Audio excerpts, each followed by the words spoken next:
أعوذ بالله من الشيطان الرجيم بسم الله الرحمن الرحيم الحمد لله رب العالمين والصلاة والسلام على سيدنا محمد أشرف الأنبياء والمرسلين وعلى آله وصحبه أجمعين سبحانك لا علم لنا إلا ما علمتنا إنك أنت العليم الحكيم Rabbi syrah li sadri wa yassir li amri wahlul 'uqdatam min lisani yafqahu qawli wala haula wala quwwata illa billahil aliyyil azim.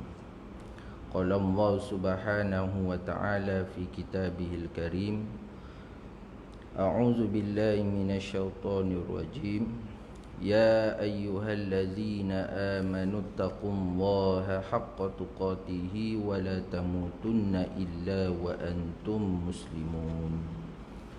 Wahai sekalian orang-orang yang beriman, bertakwalah kamu kepada Allah dengan sebenar-benar takwa, dan janganlah kamu mati melainkan mati dalam keadaan Islam. Yang saya hormati Tuan Pengerusi Surau An-Nur Bandar Puteri, Tuan-tuan Imam, Tuan-tuan Bilal Ahli Jawatan Kuasa, Tuan-tuan para jemaah yang dikasihi dan dirahmati Allah Subhanahu Wa Taala.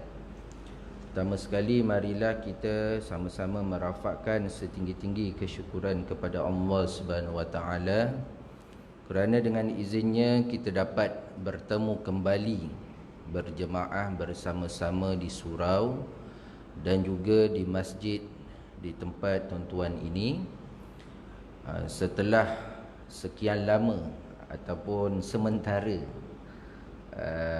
kita kembali kepada PKP, PKP mula-mula PKPB, lepas tu meningkat kes, PKP terus, jadi semua aktiviti khususnya di masjid-masjid, di surau-surau tertangguh, bukan ditutup, tertangguh, cuma diberikan kebenaran kepada ahli jawatan kuasa masjid dan juga surau untuk meneruskan aktiviti seperti solat,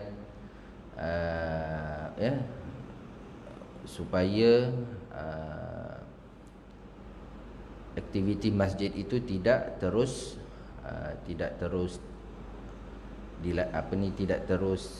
tidak dilakukanlah, supaya adalah wakil-wakil daripada ahli karya, daripada wakil-wakil taman, supaya wakil-wakil yang diberikan amanah semasa pemilihan ahli jawatan kuasa, memberikan sumbangan kepada masyarakat, supaya mereka ini dapat mengimarahkan surau-surau dan juga masjid di tempat kita semua, insya-Allah. Jadi apabila telah dibenarkan, daripada 6 orang, 5 orang, dibenarkan kembali kepada 40 orang, 40 jemaah pada solat Jumaat, lepas tu dibenarkan 100, lepas tu 350, dan arahan terbaru kalau solat Jumaat dibenarkan 450. Jadi tuan-tuan, saya telah berkata juga kepada ahli karya saya di masjid tempat saya sana tu, apabila tuan-tuan telah diberikan kembali kebenaran untuk solat di masjid ini, di tempat saya tu, supaya mengambil kesempatan, merebutkan peluang. Apabila dibenarkan, rebutlah sama-sama kita hadir ke masjid, ataupun di surau. Kerana apa tuan-tuan? Selama masjid dan juga surau ditutup, Saya tak pastilah sini tuan-tuan ya, saya cerita tempat saya lah. Adalah suara-suara yang berkata-kata kan, kadang-kadang kata-kata yang tak enak lah didengar. Apabila pihak ahli jawatan kuasa masjid tidak membenarkan untuk hadir ke masjid seperti yang diarahkan oleh pihak Jabatan Agama, ya, ada jugalah tomah-tomahan kepada pihak ahli jawatan kuasa kami lah. Walau bagaimanapun, masjid di tempat saya tu di tepi jalan, boleh dikunjungi juga. Jadi kita masih boleh membenarkan sesiapa yang nak datang solat, nak singgah solat, boleh tempat yang disediakan supaya memudahkan. Mungkin ada yang musafir tu bukan rentas negeri, daripada Sabak Bernam, daripada Hulu Selangor, supaya mudahkan urusan-urusan mereka. Begitu juga dengan solat Jumaat. Solat Jumaat memang paling cabarannya kan. Saya rasa surau ini pun ada cabaran dia juga kan. Dia melalui jemputan, ataupun melalui nombor giliran, tapi itulah cabaran-cabaran yang dihadapi oleh ahli jawatan kuasa di masjid-masjid dan juga di surau Jumaat yang terpilih. Saya juga dapat makluman sepatutnya tidak berlakulah. Ada juga ahli jawatan kuasa masjid yang menjalankan tugas untuk mengatur kehadiran solat Jumaat. Kalau sekarang ni boleh walk-in, kalau tempat saya tu boleh walk-in 450 tutup. Tapi ada juga di tempat lain melalui jemputan ataupun nombor giliran. Bila tak dibenarkan masuk sebab dah cukup seperti yang diarahkan, ada juga ahli jawatan kuasa bukan kena marah tuan-tuan, kena pukul pun ada. Na'udzubillah.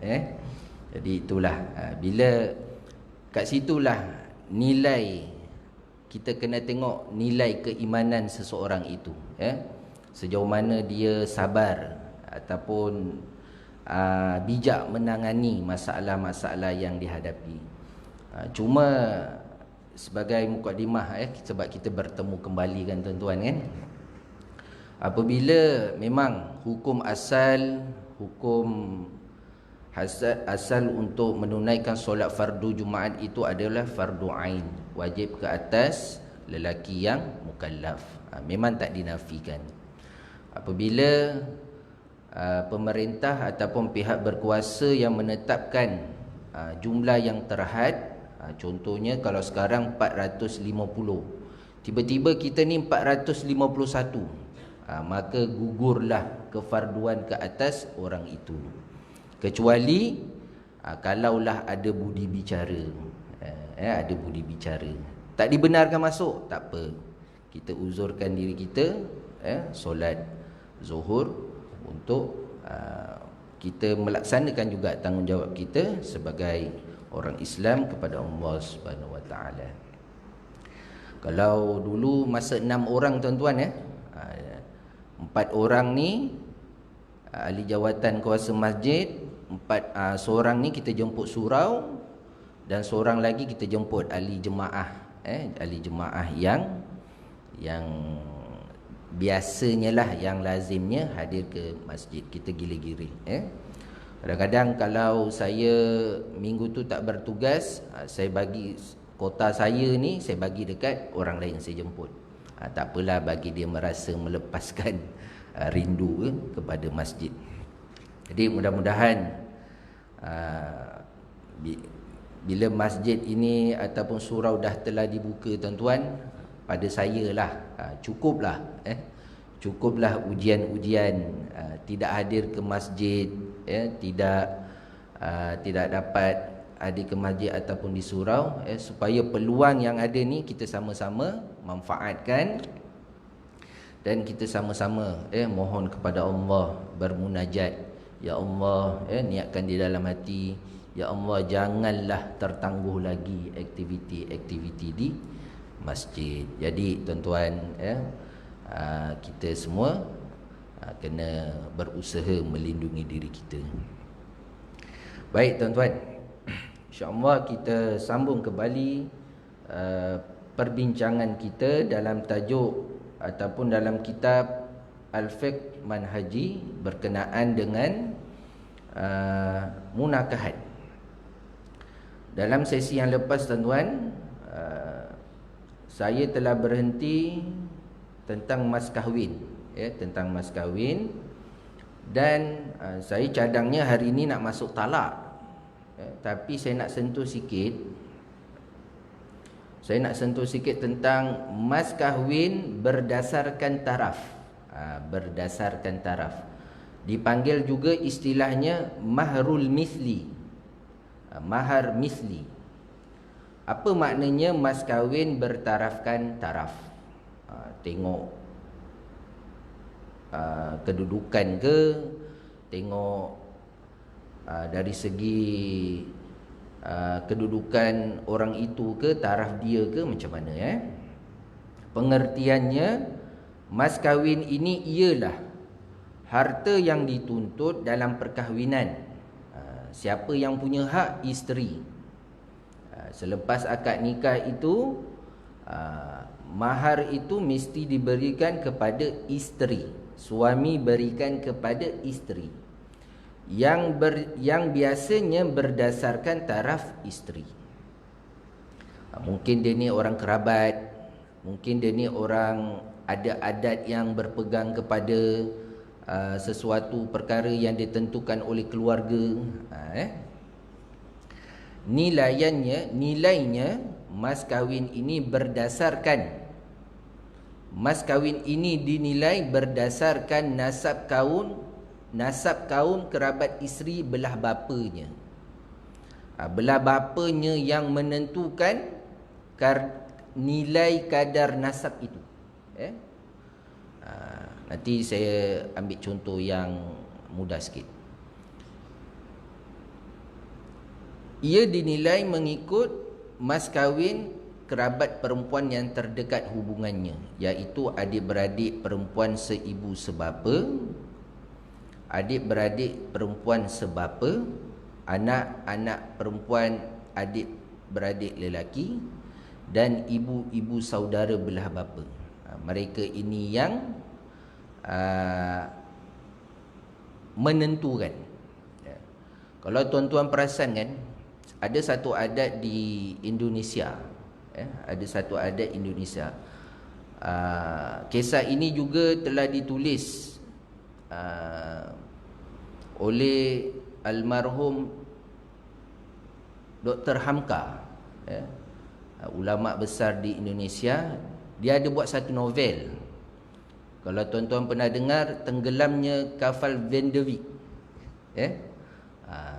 dia mengisahkan dalam bukanlah nak cerita pasal kapal tenggelam tu tuan-tuan, dia ada di hujungnya lah cerita tu macam mana kapal tu tenggelam kan. Ada satu perempuan ini, dia berkenalan ataupun dia berjumpa dengan seorang perempuan ini, kalau tak silap saya lah, minta maaf lah kalau sini ada dia ni orang Minang. Orang Minang. Minta maaf kalau tuan-tuan ada orang kaitan dengan Minang, bukanlah saya nak kaitkan benda-benda macam tu.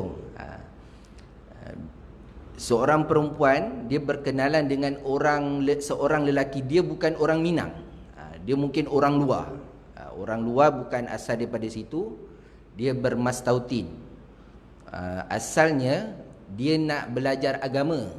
Nak belajar agama, menurut dia belajarlah. Tapi dalam masa yang sama, dia telah berkenalan dengan seorang perempuan yang belajar agama juga, dan mereka berkenalan, dan akhirnya mereka, pendekkan cerita, mereka tu setujulah nak berkahwin. Bila berkahwin, lelaki itu kena ikut adat dekat kawasan perempuan itu, kan? Bila dia nak kahwin, bila dibincang nak kahwin, kalau kau sanggup sediakan mas kahwin sekian sekian sekian, setuju. Kalau kau tak sanggup, kau apa? Boleh batalkan hasrat untuk berkahwin. Jadi tuan-tuan, sebenarnya kat situ ada halangan lah, halangan daripada keluarga belah perempuan, daripada pakcik-pakcik dia, makcik-makcik dia yang nak kahwin tu si perempuan itu. Hukum asalnya kena menetapkan maharnya saja, tapi ditentukan mahar-maharnya tertentu oleh pakcik-pakcik dia, oleh makcik-makcik dia belah bapa dia, belah bapa dia. Jadi si anak ni, yang si perempuan tu rasa macam bila kita bertanya diri sendiri tu kan, yang nak kahwinnya aku bukan pakcik kan, cuma nak orang kata sebagai tanda hormat lah, kita mungkin nak minta bantuan ke dari segi urusan nikah ke kan. Tapi segalanya sampailah mas kahwin ditentukan oleh keluarga perempuan yang belah bapanya, yang adik-beradik bapanya, sebelah bapanya lah. Jadi akhirnya perempuan si lelaki itu tidak dapat nak bernikah sebab tak dapat nak memenuhi, sebab maharnya dikatakanlah tinggi jugalah. Jadi itu berkaitan dengan yang ditentukan oleh kerabat perempuan yang belah bapanya.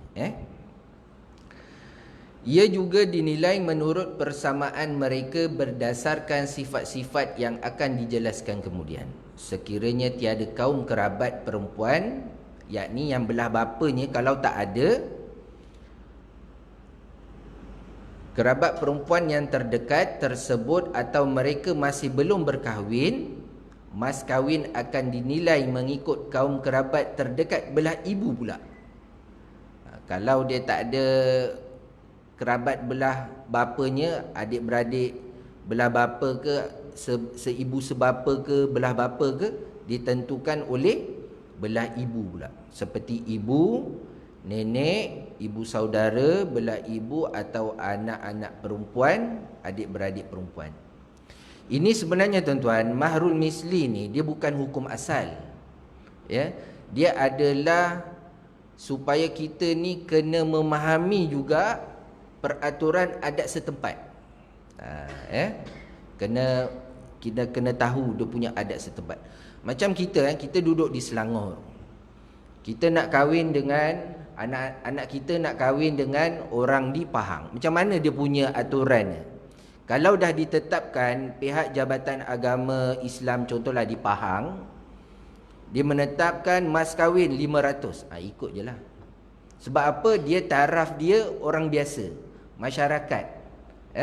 Kalau dia ni keturunan Datuk Mak Kilau contoh, dia mungkin ada nilainya tertentu sebab dia punya keturunan dia yang mulia-mulia. Mat Kilau tu kan pejuang contoh, ataupun kerabat diraja, kerabat istana kan, kerabat diraja dia ada dia punya nilaian maharnya tertentu. Bukannya kalau di Selangor ini RM300 tunai kan, semua kena ikut. Dia ada ditentukan pada taraf-taraf yang ditetapkan.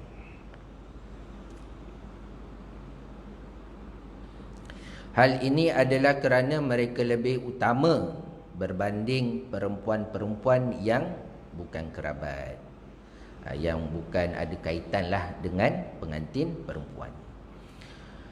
Jika kaum keluarga perempuan sebelah ibu pun keluarga perempuan sebelah ibu pun tiada, maka mas kahwin dinilai mengikut kadar mas kahwin perempuan setempat berdasarkan persamaan sifat antara mereka.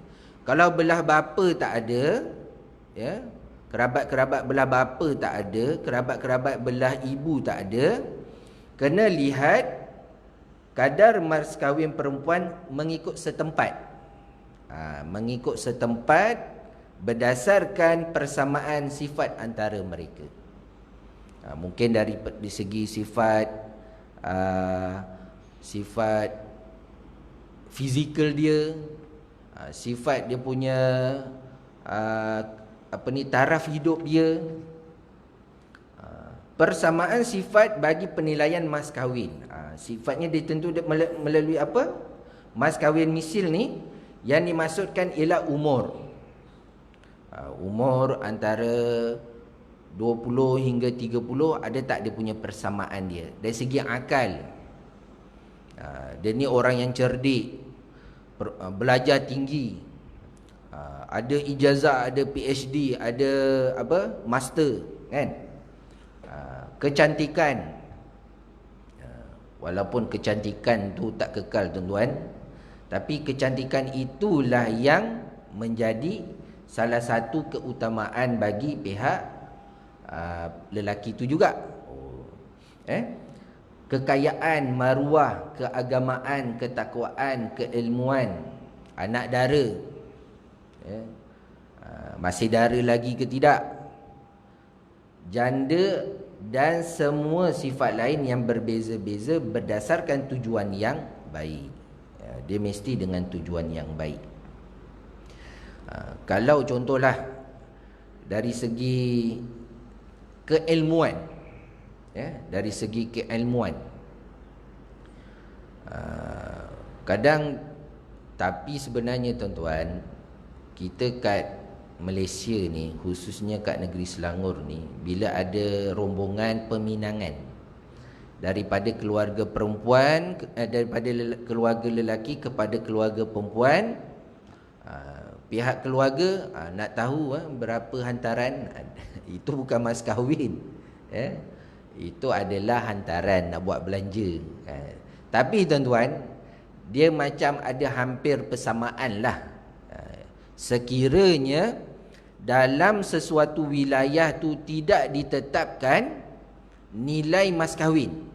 Contohnya kalau di tempat kita ni tuan-tuan, tak ada dinilaikan ketetapan 300, ikut keluarga perempuan lah, ataupun kerabat keluarga perempuan tu lah. Katalah okey, mas kahwin dia persalinan pakaian, persiapan itu ini semuanya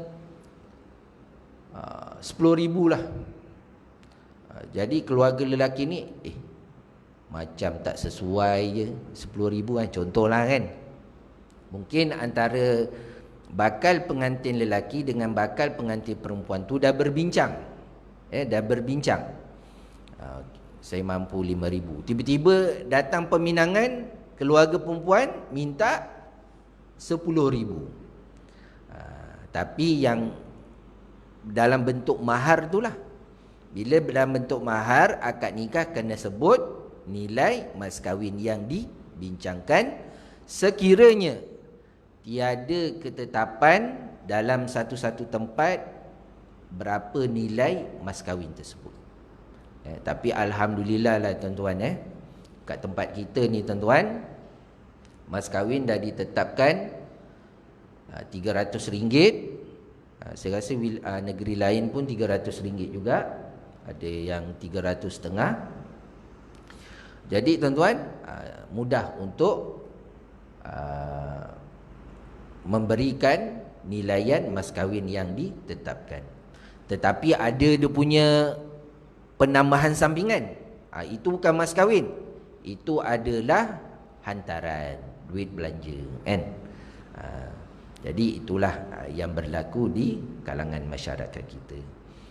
Itu berdasarkan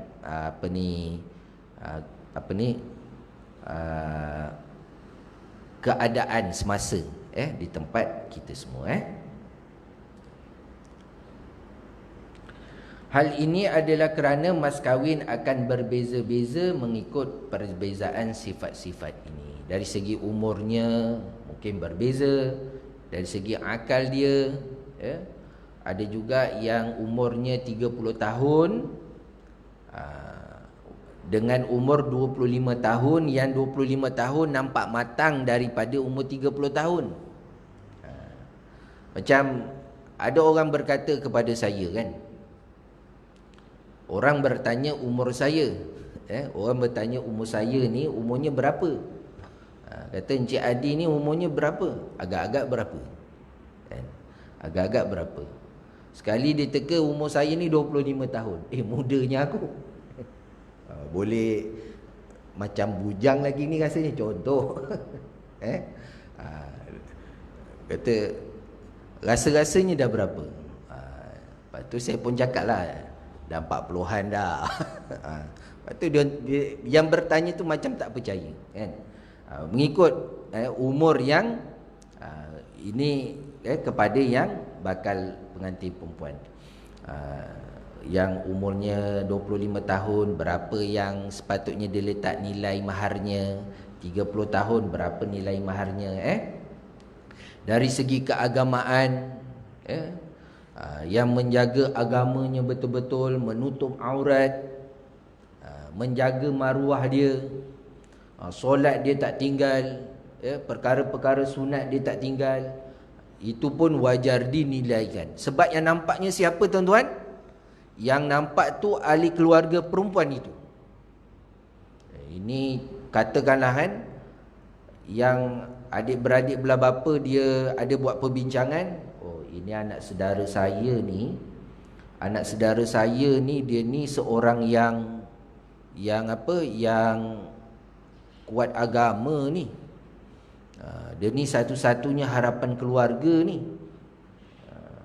Jadi kalau kita kahwinkan dia ni, seolah dia dah ikut dah suami, kami dah tak ada seperti tak ada pelapis, tak ada yang dapat membantu mengajar agama kepada keluarga. Jadi dia tetapkan dengan kadar mas kahwin yang munasabah lah. Supaya apa, tuan-tuan? Tujuannya ada juga yang baik. Tujuannya ada juga yang baik. Salah satunya supaya pihak suami yang mengambil isterinya yang kuat agama ini, supaya bila dah dalam alam perkahwinan ni nanti, tuan-tuan, dia betul-betul menjaga isterinya seperti mana dia berkorban harta dia. Dia manfaatkan isteri dia, dia menjaga isteri dia, dia tidak sia-siakan isterinya. Apa gunanya, tuan-tuan, dalam masyarakat kita, tuan-tuan? Dalam masyarakat kita, belanja 10,000, belanja 20,000, tuan-tuan. Tapi yang belanja tu bukannya semuanya keluar daripada duit anak-anak kita yang nak berkahwin tu. Yang menyusahkan lagi mak bapak dia orang adalah mak bapaknya masing-masing. Kadang tak sampai setahun, tengok dekat surat nikah, mohon perceraian tu, tengok surat nikah 20,000 belanja.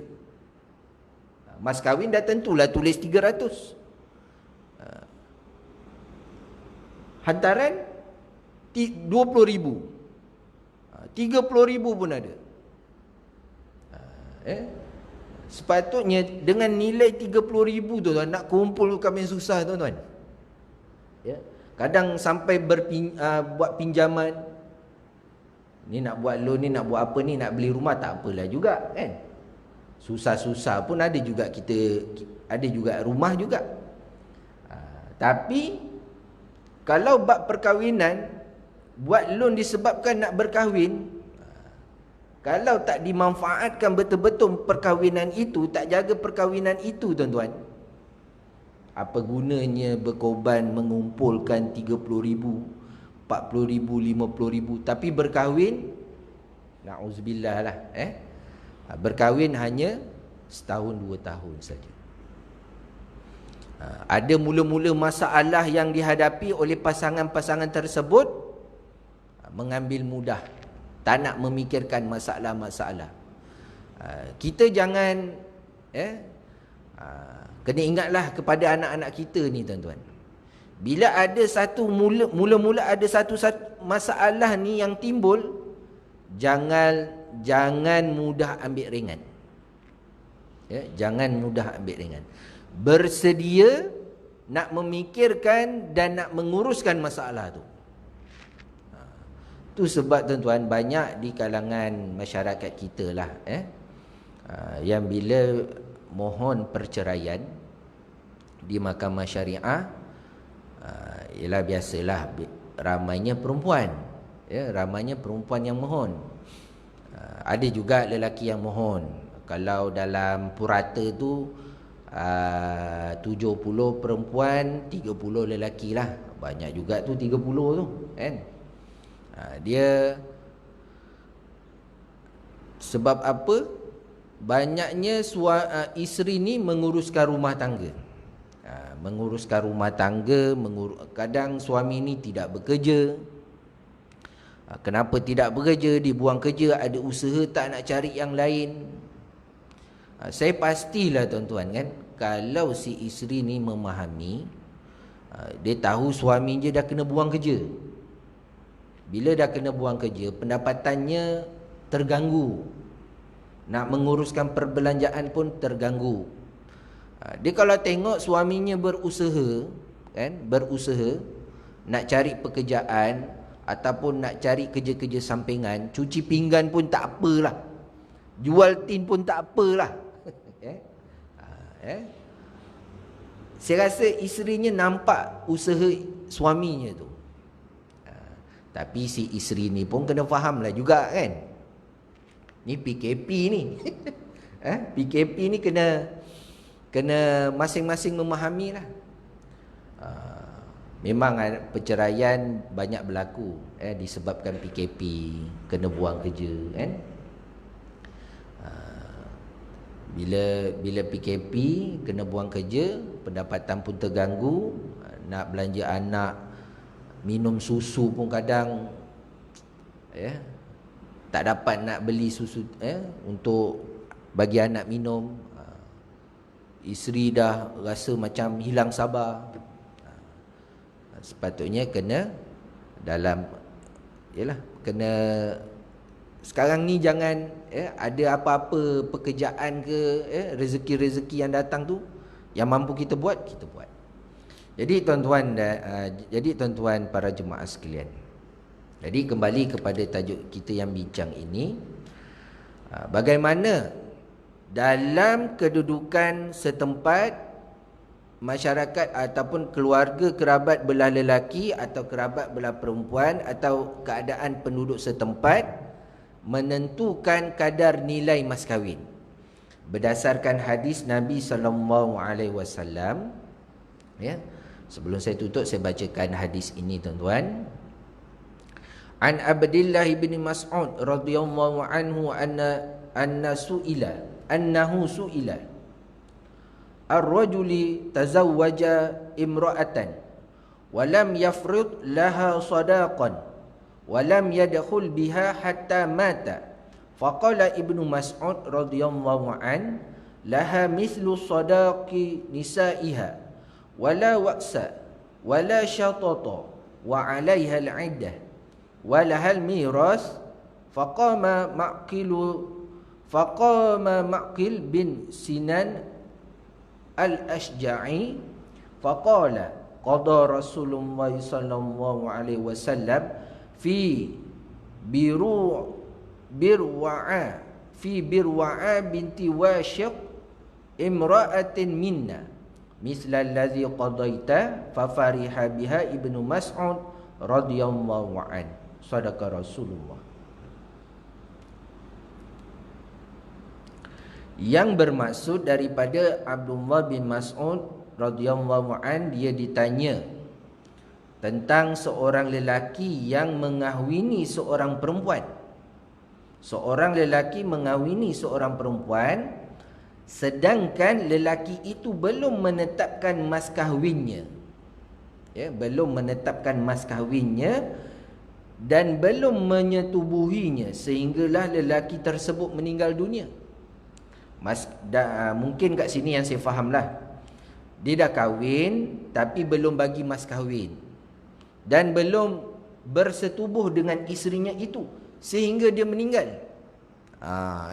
Kisah ni Ibnu Mas'ud menjawab, sebab ada orang bertanya kepada Ibnu Mas'ud, Ibnu Mas'ud, ada aku punya saudara ni, dia dah kahwin. Tapi masa dia kahwin tu, dia tak tetapkan lagi, dia cerita dengan kita orang. Contohlah kan, cerita dengan kita orang ni, dia belum bagi mas kahwin. Dia beritahu juga, dia belum bersama dengan isterinya. Tiba-tiba dia dah meninggal. Dia bertanyalah kepada Ibnu Mas'ud. Ibnu Mas'ud menjawab, isteri itu berhak mendapat mas kahwin. Berhak juga. Bila si suami tu dah meninggal, tak dapat bagi mas kahwin lagi tu tuan-tuan, dia kira hutang. Dah kira hutang. Hutang yang paling besar. Sebab itu memang hak isteri. Isteri itu berhak mendapat mas kahwin setanding dengan mas kahwin keluarga perempuannya, tanpa kurang, tanpa lebih. Kalau kat Selangor ni 300, tak ada 299, tak ada 301 ringgit. 300. Dia juga hendaklah beredah. Dia juga hendaklah beredah. Dan berhak mewarisi harta peninggalan suaminya. Lalu Maqal bin Sinan al-Ashja'i bangun berkata,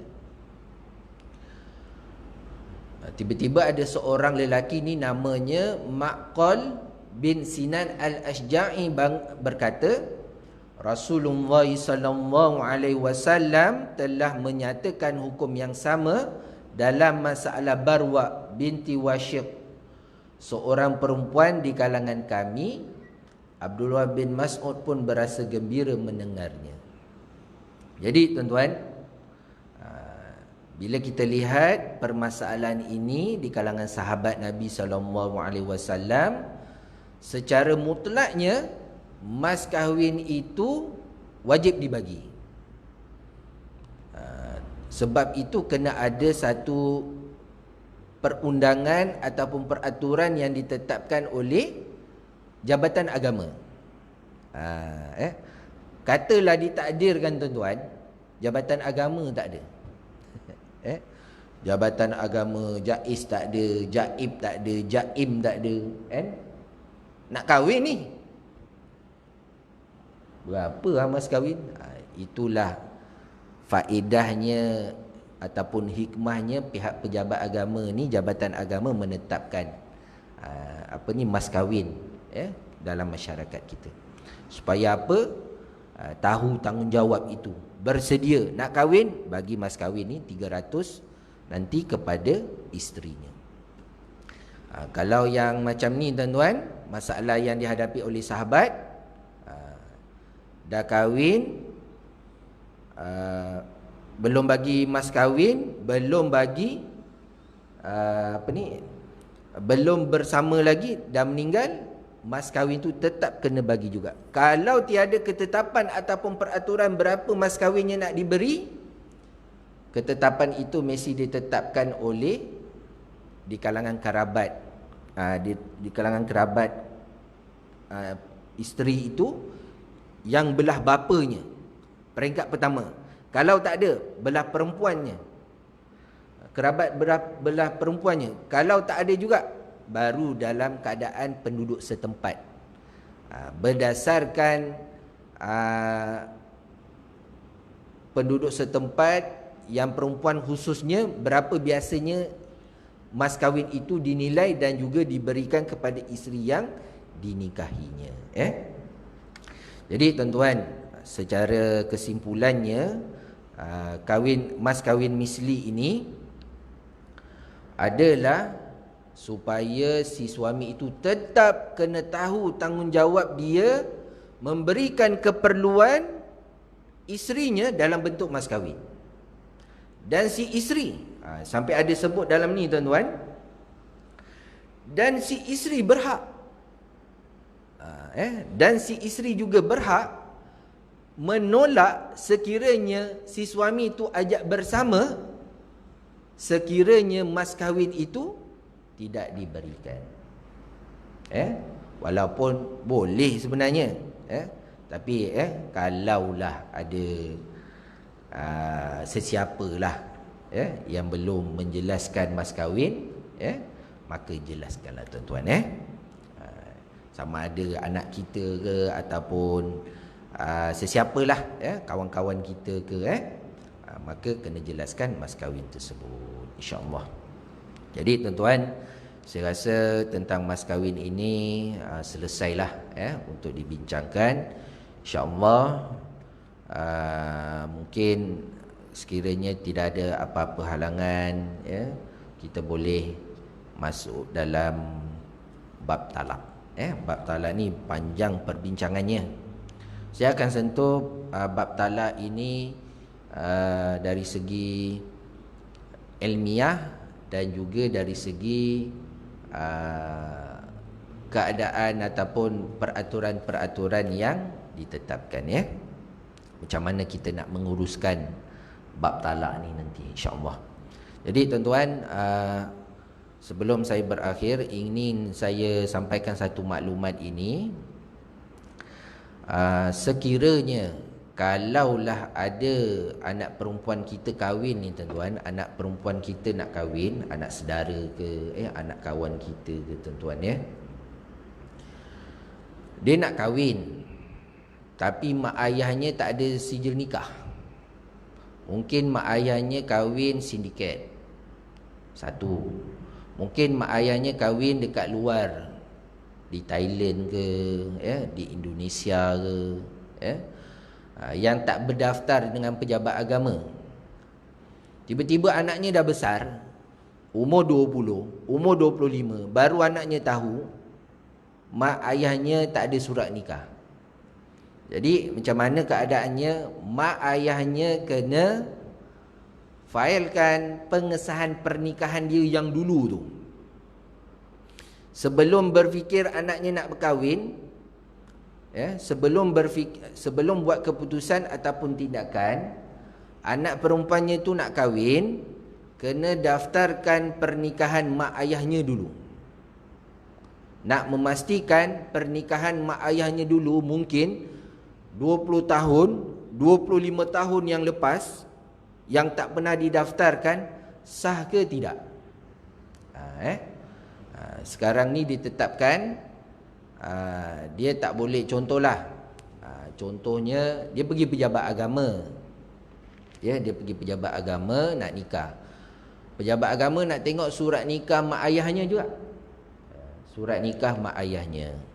Yang ada surat beranak aja, surat nikah tak ada. Bila surat nikah tak ada, ni macam mana ni pernikahan mak ayah kamu ni? Mak ayah kamu ni bernikah, bukan pejabat agama kata tak bernikah. Kalau tak bernikah tu dah istilah lain. Ini dah bernikah tapi tak didaftarkan lagi. Sebab tu tak ada surat nikah. Maka mak ayahnya kena buat terlebih dahulu pengesahan pernikahan dia yang dulu tu. Sebab itu tuan-tuan, saya pernah beritahu kat sini, kalaulah nak menguruskan perkahwinan, selewat-lewatnya 2 bulan sebelum nak kahwin tu dah terlalu lewat lah tuan. Jangan nak nikah hari ni, jangan nak nikah minggu ni, katalah nak nikah minggu depan, hari ni baru bagi tahu. Kad dah edar dah, catering dah tempah dah. Buat penyakit. Memang ini masalah yang masih berlaku. Masalah yang masih berlaku di kalangan masyarakat. Kalau sebelum ini tuan-tuan, disebabkan tak ada surat nikah, mak ayahnya bernikah, disebabkan tak ada surat nikah, takkan kita nak katakan anak tu anak tak sah taraf. Disebabkan tak ada surat nikah je. Betul tak? Jadi cara nak mengatasinya tuan-tuan, kena dimaklumkan pernikahan mak ayahnya yang tidak ada surat nikah itu kena dilaporkan segera. Kena dilaporkan segera untuk memastikan perkahwinan mak ayahnya sah ke tidak. Wajar guna wali nasab ke wajar guna wali hakim. Jadi baru-baru ni tuan-tuan, ada anaknya nak kahwin 2 minggu lagi. Mak ayahnya bernikah di Perak. Sini ada orang Perak tuan-tuan. Minta maaf. Kalau surat nikah Perak, kan? Surat nikah Perak, yang cop surat nikah tu dia tulis negeri Perak saja. Itu sindiket lah tu tuan-tuan. Yang saya tahulah di Perak lah. Kalau dia ada daerah contohlah Tapah, Kuala Kangsar, Ipoh, itu insya-Allah sah berdaftar dengan pejabat agama di Perak. Selangor pun ada. Dulu pernah tuan-tuan, tapi dah 10 tahun lepas dulu lah. Kan surat nikah sekarang ni dia dalam bentuk yang macam hampir macam keras sikit tu kan. Surat nikah anak-anak kita tu kan. Kalau dulu, kalau zaman saya lah lagi kan, dia dalam bentuk kertas. Nipis, kena laminate kan. Saya pun tak laminate sampai sekarang. Jadi tuan-tuan, bila kita tengok surat nikah kita yang 20 tahun lepas tu, 20 tahun lepas, 15 tahun lepas tu kan, dia kertas yang macam ni lah, yang lembik tu lah kan, yang biasa tu kan. Dia punya lambang negeri Selangor tu, lambang negeri Selangor dia tak berkala kan. Tiba-tiba saya jumpa satu surat nikah sebiji macam tu, cop negeri Selangor, dia berwarna. Kononnya nak mengelirukan kita juga tu. Tapi kita cek juga dengan Jabatan Agama, ada tak nama-nama sekian ni didaftarkan, ada rekod tak pejabat agama. Rupanya tak ada juga tuan-tuan. Bila pejabat agama cek, ini dalam bentuk surat nikah yang berwarna ni tak pernah dikeluarkan. Biasanya kertas, kalau logo dia tu pun yang tak berwarna kan. Tapi dia ada dia punya cop meterai dia tu sah lah. Jadi tuan-tuan, cuma saya nak pesanlah maklumat-maklumat macam ni tuan-tuan kan. Kalau ada mak ayah kita ataupun yang pernah berkahwin tak ada surat nikah dulu tuan-tuan, pasti yang terutamanya yang nikah di luar lah, di Thailand ke, di Indonesia ke, di mana-mana pun. Sekarang ni ramai anak kita ni kahwin lari ni di mana tuan-tuan? Bangladesh.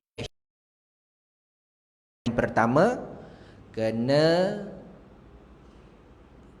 buat pengesahan daftar pernikahan. Wallahu a'lam. Nanti maaf 40 minit juga. Okay, tak apalah, nanti kalau ada pertanyaan, mesej ke WhatsApp ke tuan-tuan, bolehlah kita bersembang ataupun berbincang. Mudah-mudahan urusan-urusan seharian kita ni dipermudahkan oleh Allah Subhanahu wa taala, insya-Allah. Sama-samalah kita berdoa supaya masjid dan surau tidak ditutup kembali, supaya kita ni dapat merebut fadilat-fadilat berjemaah di masjid ataupun di surau. Wallahu alam. Yang baik itu datang daripada Allah Subhanahu wa taala. Yang kurang, yang lemah itu adalah dari diri saya sendiri. Dan kita bertemu di masa yang akan datang, insya-Allah kita masuk dalam bab talak. Wallahu alam. Kita tutup atas tasbih dan suratul Asr. Subhanakallahumma wa bihamdika. Bismillahirrahmanirrahim.